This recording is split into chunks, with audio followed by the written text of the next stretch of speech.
Okay, let's do an F sus4.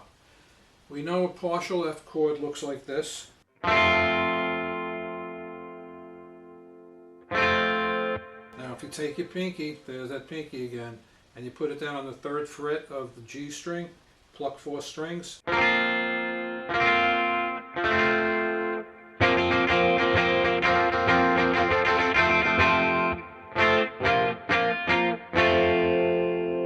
Now if you feel like being brave and you want to do a full F chord,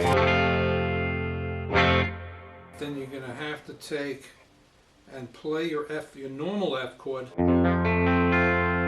with your ring finger covering and barring the 3rd fret of the A string and the D string. Everything else stays the same. Take your pinky